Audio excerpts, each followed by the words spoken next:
akkam nagaa fayyaadha. Nagaan illee hin jiru kaa nagaa gizee aadaadha silaa waluma gaafanna waa'ee nagaati dhimma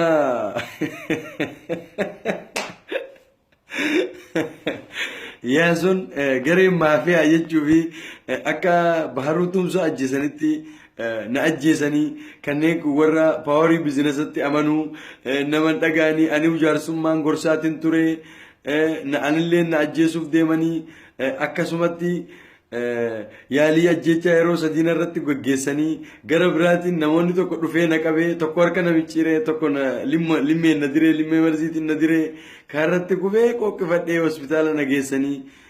namoota 200 hospitaalatti natti dhufee akkana ta'e poolisii Masriitu na eegaa waa baay'eedha wanni ati haasofte gara biraatiin ani hoogganaa qeerooti jettee ololaa farsaa turte gara biraatiin walgahii Atilaantaa kana dhahuudhaaf Jawaarii fi miidiyaa irratti hojjettoota miidiyaa irratti xiyyeeffattee hayyee oofteetti waa hedduu dalagaa jirta gaariidha wanni ati dalagaa jirta ani shaneedha nuyi abaa'os si caalaa beena abaa'oo dhiigni keenya itti cabee itti baqee itti laga yaa'ee obboleeyyan meeqa itti dhabnee abaa'oon jalqabarraa hamma dhumatti abaa'os qabsoo uummata oromootis qabsoon gara shawarraa nutti gadi dhufne nuti harargee abbaa qabsooti garuu tooftaa warreen gartee abbootiin lafaa isin qaraasifte mootummoonni habashaa adduun isin qaraasifteeni keessaa nu yaafattanii sabboonaa if gootan sagalee keenya ukkaamsitanii malee qabsoos isin itti dhuftan nuti garuu nama qabsoo bu'uureesse nama alaabaa bu'uureesse nama dhaaba adda bilisummaa oromoo shanee ati irraan tanaa ittiin deemtee hoogganaa qeerooti ani miseensa shanee tettee uummata oromoo dubartootan ittiin hafarsu ajandaa godhatte kana nuti abbaadha abbicha dhimma saniiti nuti hoogganaa paartii dhaaba tokkooti sii miti nuyi alaabaa adda bilisummaa oromoo abaa'oo ni jaalanna garuu kan jibbinu arraas boruus hawaasni oromoo biyya keessattis kan bakka fedhe jiru bulchiinsa shaneedha bulchiinsa adda bilisummaa oromoo daawwit ibsaa qabatee deemu jibbine wanni sadarkaa foxoqiinsaa itti fedhe wanni uummanni oromoo arra itti dhumaa jiru wayyaanadhaan nurraa bu'aadha kanaafuu ammallee qeerootti nu kannamuu qabdi aangoon daawwit ibsaa ga'ee nurraa jijjiiramuudha qabaadha malee namni abaa'oo dabarsineen kanninu arra insha Allah waggaa 100 dhaloonni dhalootaaf dhufus namni abaa'oo jibbuun jiru yaasoo kana ajandaa godhatteen fayyadamin gaafa dura dhuftu ansi wajjii walgahiin teenye warreen miidiyaan wajjin yeroo baay'ee siitu walgahii adda irratti fiigaa ture itti gaafatamaa qeerooti yaani siyaasaa turan garuu siitu ifa waje itti gaafatamaa qeeroo biyyatti turte dhugaadha biyya qeeroo shawaati immoo turte galatoomi qeeroo shawaati handhurti qabsoodhaa duddi gartee wiirtuun qabsoodhaa labee duddaa qabsoo afran qalloo ija oromoodhaa keessatti kan hundeeffamte qeeroo itti gaafatamaa eemas kuma qabaanne itti gaafatama eenyutti laata hayyee haa ta'u itti gaafatamaa turte kaayirootti itti gaafatamaadha hayyee summii maaliif facaasuu feeta warreen maafiyaadha inshaallah bareedadha garuu namoonni maafiyaan ati maqaa moggaafteef kun arraan tana warreen akka raggaatuu roobaadha raggaatuu roobaa hiriyaan ishiidhaa uummata oromoo dubartoota oromoo keessaa yoo aslii taate malee nam tokkollee akka hin jirre raggaatuu roobaa nama biyya kanatti fide nasiiboon fiqaaduu uummata kan harkaa irra isaa irraa ciramuudhaaf mootummaa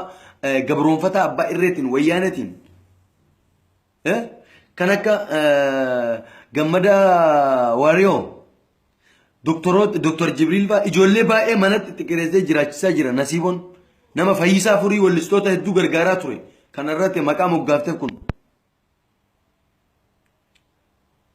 limmoo sidiran hinduune baga rabbi lubbuu si hambise ati nama oromooti garuu deebitee gar tokkoon ani beekadha ani barataadha ani nama akkana sadarkaa kana asoosama kitaabaati qopheessite kitaaba namarraa qopheessuun ni danda'ama asoosama jechuun waan guddaadhaa miti garuu ilmi namaa barumsa hin dhaaddatu mumkin barumsa namni si caalu dhaloota keessas namoonni si caalaa barates dhufuu danda'a ti caalaa barates ni jira garuu barumsi jechuun waan barattu garuu aqliin ka uumamaan qabdu ati aqliin qabdu barumsan dhaaddata namni barumsan hin dhaaddatu waan uummata seenallee ifin himin seenaa kan kee namni si haa odeessu seenaa jechuun namoota seenaa jechuun wanni ati dalayte seenadha kaasiin dura dalayte namaa sirraa hima garuu namni lubbuun jiru seenaan isaan himamu ati ifiif ibsite namni nuus hin himu مالك بروان برا بلسو دنديسا سينا إفنا حسين سينا كان كينيمين سينا كان أما نتوقر دوبرتو تهدو أجبر برده ساليا سامي تو بيجكنا نفيد إشين فور وديما كانت يا ساجر تو هذا كيسو ليجا ديمتي أتي دوبرتي لا نما برا تيمت هين صبدا سيقولته شانس كيروس نمني سيجت جيبو هنجرو إلى جنو تكمنو الراس بروس كيروس أنا هيريرو كيروس أنا نيرير كانوا مني أورمو كتا أورميا كتا كورتو كوتوم برنا تلوما توري أوتو إزين فرشورو يدانيدي لفا أورمياتي سبتا في برايو هولتا لقدافو لقدادي خنايت شخا أمني خيني رموت تجرو أتجرو أرانتنا جري ما فيها يتم مكانه موجود أرانتنا نتو نما ركتاس كذا نما ميكا غرغار راجر بيجانا كذا namoonni gargaarame garuu bee viidiyooti waa'ee keenyallee akka himuun barbaannu namoota baay'ee gargaaraa jirraas olola sobaa arraan tanaati oofuun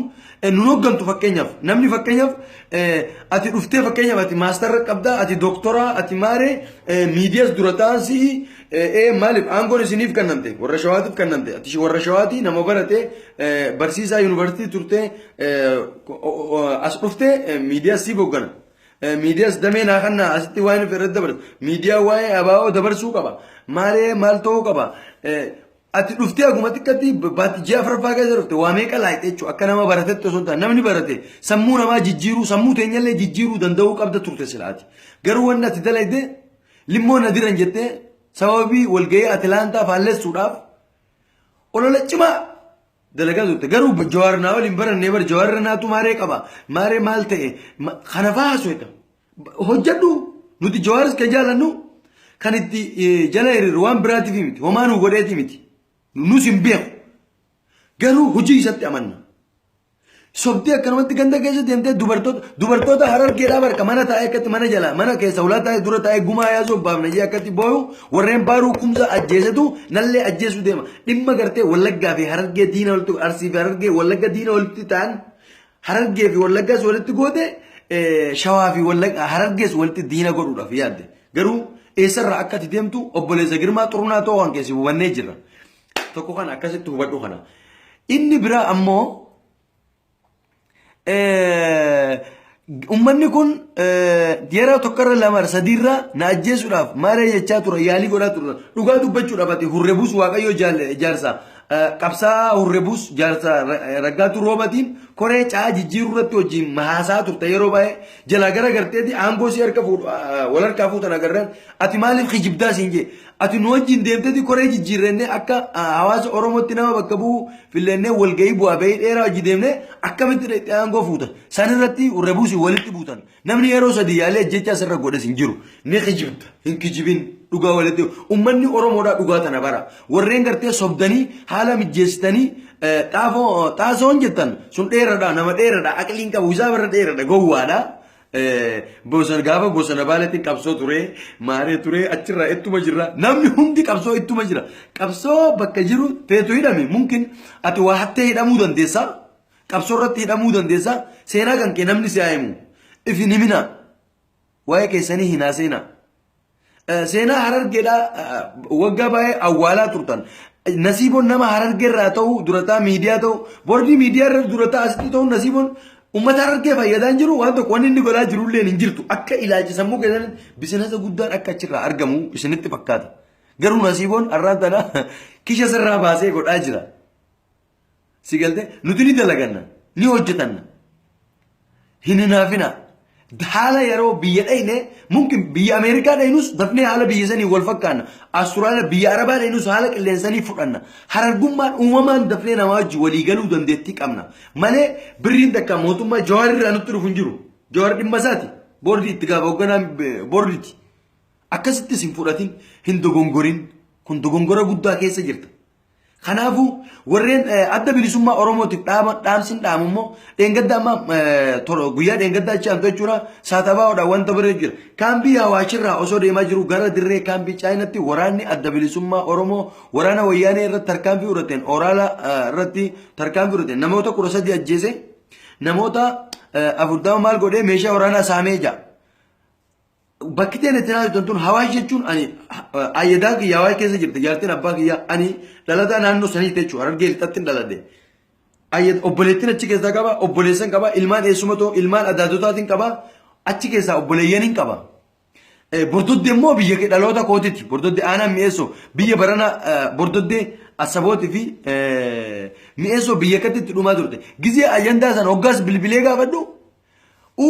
jaanii gurra qabatan jechuu akkanatti kuni soba hin barbaachisu sobni nun barbaachisu waan gootan goonee jettanii nutti himu isin dura asin duras nuti ilaa sadarkaa boogarraa waraanni kana godha yaanii deemnee wal jaarree dhaynallee isin dhabne ajaa keessan gara ni dadhabne arrammoo ni baafanna isin ijibbaannati meeshaa waraanaa boojine akkana godhaa jiran jaanii isin ijibbaanna isin quufne jirra kijibna nuugee kanaaf wanni nuti malee dhimma biraatiif miti kanaafuu namoonni namarratti xiyyeeffatan quba namatti qabdan akka wanna jetta engadda ijoollee argee lama qabsoo lafa sirraa galaan nama lama Adama kita caatii qamooti jira jetteeti taason engadda shumburtuu reediyoo irratti interview gisee gootan himtan kuni ijoolleen sun duwwaa tuqaashan akkanatti tuqamte itti gaafatamaan girmaa xurumaatti dabarsuu dandeessanii taasoo fi yaasoo akka ta'e ijoolleen sun ijoollee addi daawwiti ibsaanii beeka jiddaan keessatti maal akka isaan gargaaraa turan makkaa fi jiddaan keessatti namoota hojii isaanii dantaa fi dhiisee gargaaraa ture dhaaba daawwiti ibsaa mataa isaan ni beeka jechuudha ijoollee arraan tan isaan akkana jaaniin kana. Insha Allah bilisummaan Oromoodha yoo yaasoo fi xaasoodhaan kan dhuftu taate shaneedhaan kan dhuftu taate hallayyaa rabbi ammallee rabbi hallayyatti isin aanaku haaseen tu'a bilisummaan kan dhuftu qeeroon harka wal qabattee yoo if jaartee hiriirte qofa dadhabne kanaafu dhiifama ani arraas borus dhugaa jirtu dubbachuudhaaf eenyumaafuu if duuba hin deebu ana ilma ansaar